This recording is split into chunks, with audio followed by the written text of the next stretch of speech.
Oi pessoal, tudo bem? Voltei. O vídeo de hoje, como vocês já devem ter visto no título, é sobre a depressão. É um assunto que eu já gostaria até já de ter falado aqui e já disse lá no 50 Fatos sobre mim que era um assunto que eu gostaria de falar, ter um vídeo só para falar sobre ele, devido ao tamanho da sua importância. E por incrível que pareça, essa é a quarta vez que eu tento gravar esse vídeo. Já gravei duas outras vezes, não consegui subir para o YouTube. E essa é a quarta vez. Logo eu que não edito, não fico gravando e se não ficar bom gravo de novo, não fico fazendo isso. Eu já gravo de primeira e solto. Mas esse eu tive algumas dificuldades, então eu estou insistindo porque com certeza esse vídeo vai falar muito a quem precisa ouvir sobre depressão.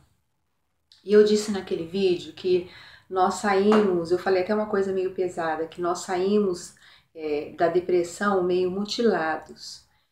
E é assim que eu me sinto de uma certa maneira.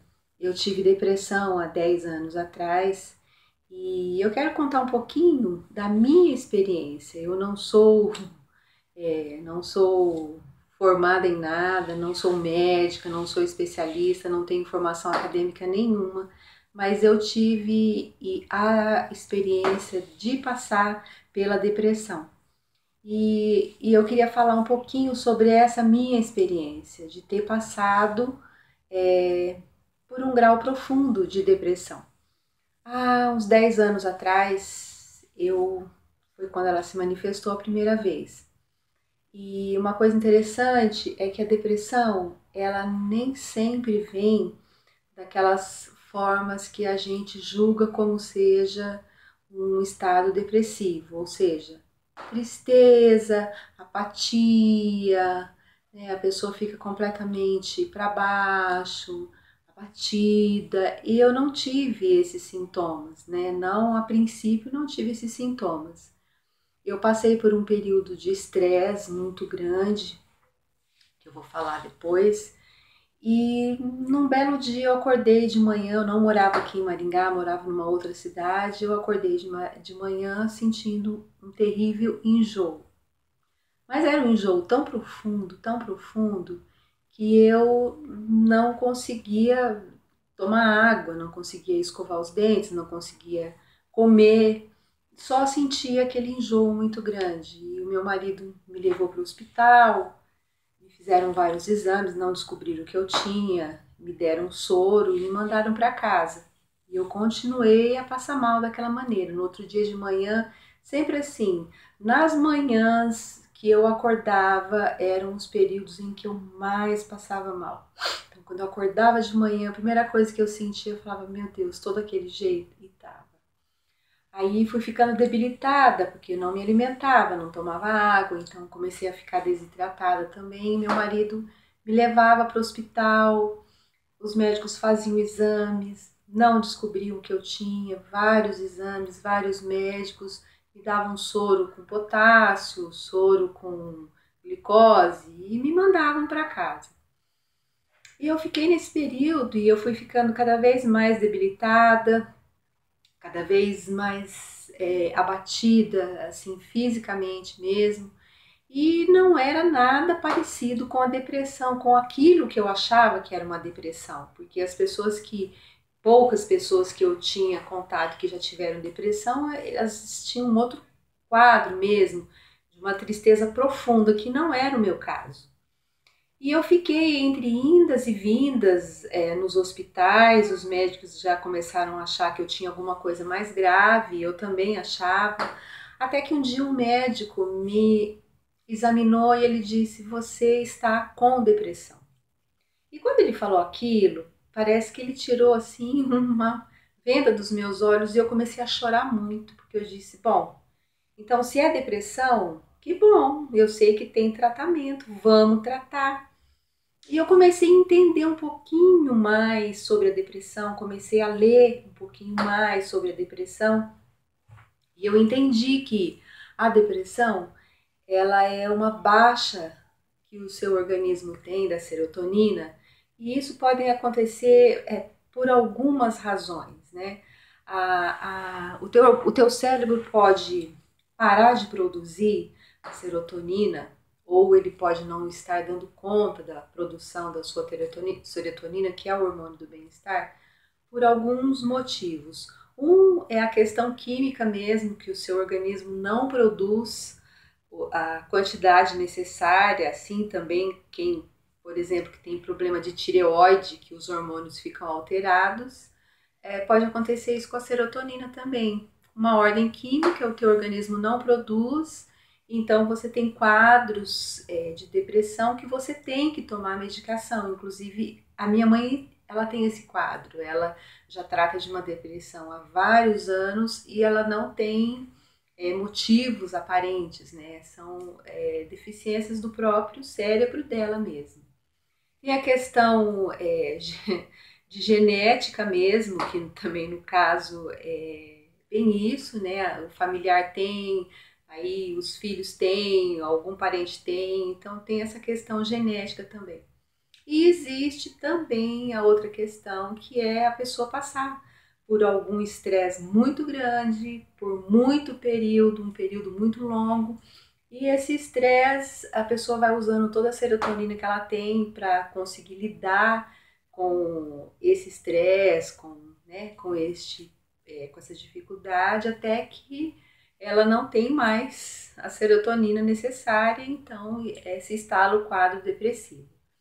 E no meu caso, eu tinha passado por alguns problemas, alguns anos de várias questões que num outro vídeo também eu venho contar. Aí eu tive uma gravidez aos 40 anos, que me gerou também todo um estresse, que num outro vídeo também eu quero falar sobre a gravidez aos 40.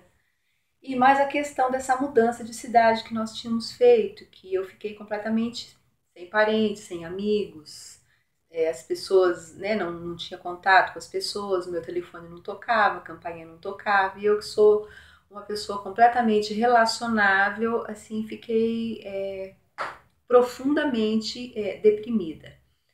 Mas foi desse jeito, e aí o médico começou a me tratar com antidepressivo, e passado alguns dias eu comecei a ter uma melhora, e comecei a conseguir me alimentar um pouquinho melhor, comecei a conseguir já tomar banho sozinha, comecei a tomar líquidos e comecei a ficar bem.